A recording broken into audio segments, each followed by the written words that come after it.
मित्रांनो, प्रत्येक मुलाच्या आयुष्यातील सर्वात पहिला गुरु कोण असते तर ती असते त्या मुलाची आई. तर या व्हिडिओमध्ये आपण आईची भूमिका ही मुलांच्या शिक्षणात कशा प्रकारची असते आणि आई ही कशा प्रकारे पहिला गुरु असते हे आपण पाहणार आहोत.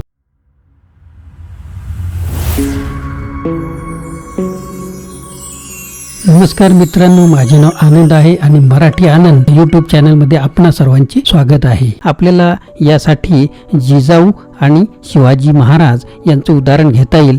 शिवाजी महाराजांना घडवण्यात जिजाबाईंचा भरपूर असा वाटा होता आणि त्यांनीच त्यांना वेगवेगळ्या कथांमधून काही भरपूर महत्त्वाच्या अशा गोष्टी शिकवल्या होत्या. त्यानंतर अजून उदाहरण जर म्हटलं तर पूज्य विनोबा भावे यांनी श्रीकृष्ण चरित्रातील एक मार्मिक कथा शिक्षणाच्या संदर्भात सांगितलेली आहे. कथा अशी आहे की सांदीपनी ऋषीच्या आश्रमातून विद्याभ्यास संपल्यानंतर श्रीकृष्ण जेव्हा परत स्वगृही जाण्यास निघाले तेव्हा त्यांनी सांदीपनीच्याच इच्छेनुसार एक वर मागितला. श्रीकृष्ण म्हणाले, गुरुवर्य, मी कुठेही असलो तरी मला आईच्या हातचे भोजन मिळावे. मातृहस्तेन भोजनम असा वर मला मिळावा. आईच्या हाताची जेवणाची गोडी श्रीकृष्णांना अवीट अशा प्रकारची वाटत होती. या कथेत थोडीशी भर घालून विनोबांनी असे म्हटले आहे की शिक्षणाबाबतही नेमके असेच आहे. शिक्षण कुणालाही व कुठेही मिळाले तरी ते आईच्या सुखाने मिळावे. आईने दिलेले शिक्षण हे नैसर्गिक वात्सल्याने भरलेले असते. त्यात मातेच्या प्रेमाचा जिव्हाळा असतो. खऱ्या शिक्षकाला मातृहृदय बनल्याशिवाय चांगले शिक्षण देता येणे शक्य नाही. स्त्री ही एका अर्थाने जातिवंत शिक्षक असते. तर हे अवघड कार्य कशा प्रकारचे असते तर स्त्री जेव्हा पालकाच्या भूमिकेतून आपल्या मुलांकडे पाहू लागते तेव्हा भूमिका बदलते. कर्तव्य कठोरतेपेक्षा प्रेमाचा जिव्हाळा व आत्मीयता पालकत्वाच्या भूमिकेत अधिक असतो. त्यामुळे आपल्या मुलाला त्याच्या विद्यार्थी दशेत मार्गदर्शन करताना अनेक वेळा लहान मोठ्या अंतरंग मानसिक संघर्षातून आपल्याला जावे लागते. तिला बऱ्याच वेळा कठोर शिक्षकही होता येत नाही व कठोर पालकही होता येत नाही. आपल्या पाल्याच्या उणीवा दिसत असतात पण त्या उणीवा कोणी तिराईत आणि प्रकर्षाने दाखवल्या तर आईला ते आवडत नाही. म्हणून आपल्या पाल्याला अभ्यासात मार्गदर्शन करण्याचे काम आईच्या दृष्टीने अवघड होऊन बसलेले असते. तर पूर्व प्राथमिक शाळेतील पूर्वतयारी आई कशा प्रकारे घेते तर वयाच्या 3ऱ्या वर्षापासून तो 5व्या वर्षापर्यंत मूल हे पूर्व प्राथमिक शाळेत जाते. हे वय मुलाला शिक्षणाला सन्मुख करण्याचे असते. जगाची ओळख करून देण्याची जबाबदारी या वयात प्रामुख्याने आईचीच प्रथमता असते. पाठांतराने मुलांच्या बुद्धीला धार चढते व त्याची शब्दसंपदाही नकळत वाढत असते. घरात मातेने गायलेली गीते वारंवार कानावर पडूनही मुलांना काही प्रेरणा मिळत असतात. असे संस्कारक्षम व निवडक पाठांतर बालवयातच आपल्या पाल्यांकडून करून घेणे ही अभ्यासाची एक पूर्वतयारीच असते. विविध फळांची फुलांची नावे मुलांना सांगणे, विविध रंगांची ओळख करून देणे, विविध नातेवाईकांची नावं शब्दरूपात ते सांगणे, पशुपक्ष्यांच्या नावांची त्यांचा परिचय करून देणे, धान्याचे विविध प्रकार ती मुले ओळखू शकतील, वेगवेगळ्या प्रकारच्या चवी ओळखू शकतील अशा पद्धतीने त्यांना मार्गदर्शन करणे ही सुद्धा आईकडून मुलांच्या अभ्यासाची पूर्वतयारीच ठरेल. पूर्व प्राथमिक शाळातून प्रवेश घेताना आज या छोट्या छोट्या मुलांनाही मुलाखतीच्या दिव्यातून जावे लागत असते. प्राथमिक शाळेत कोणती कौशल्ये हवीत हे सुद्धा आई थोडेफार जाणून असतेच. पूर्व प्राथमिक शाळेत मुलांच्या प्राथमिक शाळेतील अभ्यासाची पूर्वतयारी होत असते. मुलांच्या बोलण्यातून त्यांची भाषिक कौशल्य प्रकट होत असतातच तर त्याच्या हालचालींमधून खेळातून त्याची शारीरिक कौशल्ये व्यक्त होत असतात. ही कौशल्ये वाढावीत, त्यांना योग्य वळण लागले पाहिजे. म्हणून आईला आपल्या घराचीही अनेक गोष्टी करता येतात. बळबळ गीतांची, बालगीतांची अनेक सुंदर आकर्षक पुस्तके मुलांच्या हाती त्या देऊ शकतात.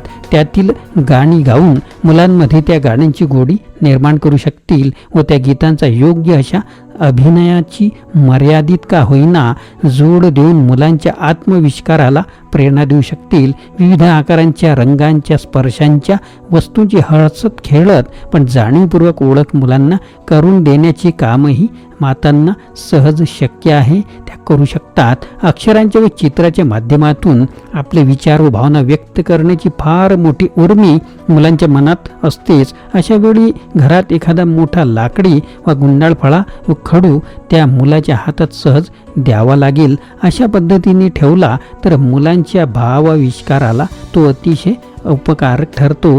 तसेच पूर्व प्राथमिक आणि प्राथमिक शाळांमध्ये होणाऱ्या विविध विषयांच्या स्पर्धांतून भाग घेण्यासाठी मातांनी मुलांना प्रोत्साहन दिले तर मुलांच्या भावनांचा परिपोष होण्यास आणि त्यांचे मन समाज सन्मुख बनण्यास त्यांना फार उपयोग होऊ शकेल.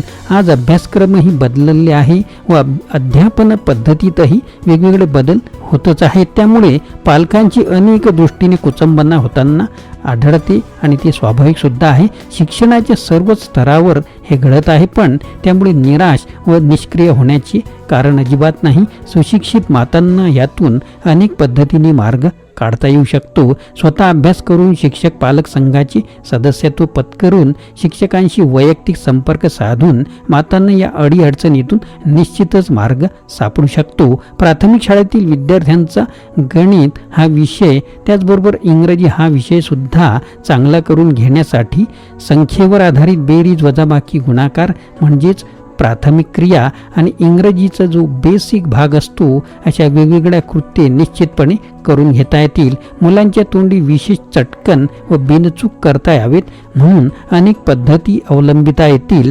पैशांचे छोटे छोटे व्यवहार आपल्या देखरेखीखाली करून देण्याचे स्वातंत्र्य आपल्या मुलांना त्या देऊ शकतात. भाजी विकत घेताना, कार्ड पाकिटं विकत घेताना मुलांना हा पैशाचा व्यवहार प्रत्यक्ष दाखविला येईल किंवा बाजारात आपल्याबरोबर त्यांना घेऊन विविध वस्तूंचे भाव, खरेदी विक्री, वस्तू त्यांची सांगड घालून त्यांना हिशोब करण्यास प्रोत्साहन देता येईल. खरेदी केलेल्या मालांची बिले मुलांना दाखवून खरेदी विक्रीच्या व्यवहाराची ओळखसुद्धा चांगल्या प्रकारे करून देता येईल. इतिहास विषयाची गोडी केवळ पाठ्यपुस्तकाच्या वाचनामुळे मुलांमध्ये निर्माण होणे अवघड असते. त्यासाठी इतिहास ज्या पुस्तकातून कथारूपाने सांगितलं आहे अशी पुस्तके मुलांना आणून दिली तर निश्चितच उपयुक्त ठरतील आणि मुलांच्या वाढदिवसाला आपण ह्या गोष्टी करू शकतो. नकाशात आराखडा वही वरून भूगोल समजावून सांगितला तर मुलांना तो विषय चटकन कळतो. अशा आराखड्याच्या वह्या त्यांच्या हाती आपण देणे आवश्यक असते. प्रयोगातून विज्ञान यासारखी पुस्तके मुलांच्या ठिकाणी शास्त्र विषयाची गोडी तर निर्माण करतातच, पण त्यांना शास्त्रीय दृष्टीसुद्धा देतात. मुलांना स्वयं अध्ययनासाठी आवश्यक ते साहित्य पुरविण्याकडे मातांनी लक्ष देणं ही आजच्या काळाची फार मोठी गरज होऊन बसलेली आहे. अप्रत्यक्ष नैतिक धाक म्हणजे प्रेरणाच असते, हे सुद्धा मातांनी लक्षात घ्यावे. प्राथमिक शाळेत आणि माध्यमिक शाळेत मुलांची श्रद्धा त्यांच्या शिक्षकांवर आई वडिलांपेक्षाही अधिक असते. हा अनुभव आपल्याला नक्कीच आला असेल. मुलांच्या वर्गातील अभ्यासाच्या वह्या पाहण्यासाठी मुद्दाम मागणे, त्यांनी केलेल्या गृहपाठावर लक्ष ठेवणे, त्यांच्या प्रत्येक परीक्षेच्या प्रश्नपत्रिका, उत्तरपत्रिका याचं अवलोकन करणे, वृत्तपत्रातून शालेय अभ्यासावर प्रसिद्ध होणारे विविध अध्यापन पाठ, लेखन आणि व्हिडिओज यांची वेगवेगळा संग्रह त्या व्यवस्थित लावून ठेवणे, त्यांचा उपयोग करण्यास आपल्या पाल्याला प्रवृत्त करणे, अशा कितीतरी अनेक गोष्टी माता पालक करू शकतात. SSC बोर्डाच्या 2ऱ्या क्रमांकाने उत्तीर्ण झालेल्या एका विद्यार्थ्याच्या आईने त्याच्या 5वी पासूनच्या सर्व प्रश्नपत्रिका व उत्तरपत्रिका जपून ठेवल्याचे उदाहरण एका ठिकाणी दिलेलं आहे. आपल्या मुलाच्या अभ्यासाच्या प्रगतीचा हा आलेख पाहून मुलाला व मातेलाही मोठे प्रेरक ठरत असते. मुलांना आपली प्रेरणा मिळते आणि ती आईच्या व वडिलांच्या अभ्यासातील विशेष कर्तृत्वामुळे. म्हणून ज्या मातांना आपल्या शालेय जीवनात चांगले क्रमांक मिळाले असतील, खेळात व सांस्कृतिक कार्यक्रमात बक्षिसे मिळाली असतील तर ती बक्षिसे मुलांना न कळत प्रेरणा ठरत असतात. ती आपण त्यांना दाखवू शकता. अहंकाराचा स्पर्श होऊ न देता ती बक्षिसे मुलांच्या मनी ठसतील अशा कौशल्याने दाखवली गेली पाहिजे. 10वीच्या महत्त्वाच्या वर्षी आपल्या मुलांच्या सर्व शक्ती अभ्यासाकडे केंद्रित व्हाव्यात म्हणून मुलाला घरातील बारीक सारीक कामातून मुक्त करणे मातांना सहज शक्य होईल. काही वेळ तर घरात काही निग्रहाचे संयमाचे वातावरण उत्पन्न करणे आवश्यक होऊन बसते. काही चैनीच्या शरीर सुखाच्या गोष्टी कटाक्षाने दूर ठेवणे इष्ट ठरते. परीक्षेच्या महत्त्वाच्या वर्षात या कालखंडात आपल्या घरातील TV आपण स्वतःही पाहण्याचा मोह आवरला व त्यामुळे मुलांचा अभ्यास चांगला झाला असे सांगणाऱ्याही माता भेटतात. आणि मोबाईलपासून तर मुलांना दूरच ठेवा. माध्यमिक शाळेत वाढत्या वयाच्या मुलांची व मुलींची शारीरिक व मानसिक अवस्थांतरे ध्यानी घेऊन त्यांना योग्य वळण देणे ही जबाबदारी मुख्यतः मातांवर येऊन पडत असते. मुलांच्या आहाराची, व्यायामाची व विश्रांतीची काळजी घेऊन त्या सर्वांना अभ्यासाच्या संदर्भात समतोल साधणे हे काम कुशल स्त्री सहजपणे करू शकते. आपला मुलगा व मुलगी योग्य मित्रमैत्रिणींची निवड करतो की नाही हे पाहणेही महत्त्वाचे ठरते. मैत्री ही नेहमी अभ्यासाला पूरक कशी ठरेल, चारित्र्य संवर्धनास पोषक कशी ठरेल हे मातांनी अवश्य पाहिले पाहिजे. अभ्यासाला उपयुक्त अशा सवयी मुलास कशा प्रकारे लागतील, वाईट सवयींपासून तो कसा दूर राहील याबाबत माता जितक्या दक्ष राहतील तितक्या प्रमाणात मुलांच्या भावी यशाचा पाया हा घातला जाईल. पालकांनी स्वतःच्या आचरणाने निर्माण केलेला नैतिक धाक हा प्रत्यक्ष शारीरिक शिक्षेपेक्षा मुलांना अधिक चांगले वळण लावू शकतो. जीवन मूल्यांची शिदोरी आईपासूनच मुलांना मिळू शकते. महाविद्यालयीन जीवनात विद्यार्थ्यांची स्वतः विचार करण्याची शक्ती विकसित झालेली असते. चिकित्सक दृष्टीने तो अनेक गोष्टींकडे पाहू लागतो. त्याच्या अभ्यासाची पातळी सुद्धा उंचावते. अशावेळी त्याला सर्व अभ्यासविषयक सुविधा निर्माण करून देणे आणि त्याच्या शारीरिक तंदुरुस्तीची काळजी घेणे एवढे महत्त्वाचे काम मातांना करता येऊ शकते.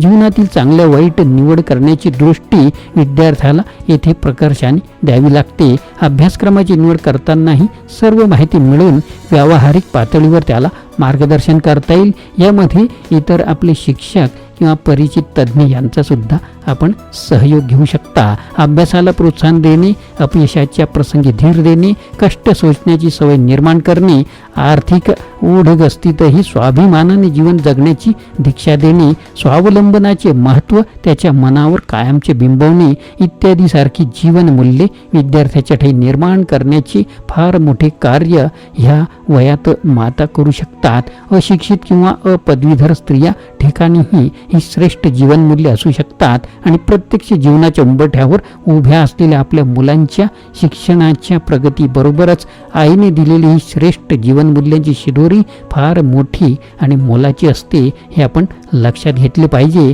तर प्रत्येक माता ही जिजाऊ माता बनू शकते आणि त्यांचा मुलगा हा शिवबासुद्धा बनू शकतो. तर अशा सर्व मातांनी आपली शिवबा घडवण्यास सज्ज असावी. मित्रांनो, हा व्हिडिओ आपल्याला कसा वाटला नक्कीच कमेंट बॉक्समध्ये कळवा आणि नवीन असाल तर चॅनलला सबस्क्राईब करायला विसरू नका. मित्रांनो, आपल्याला व्हिडिओ आवडल्यास लाईक करा, शेअर करा, सबस्क्राईब करा.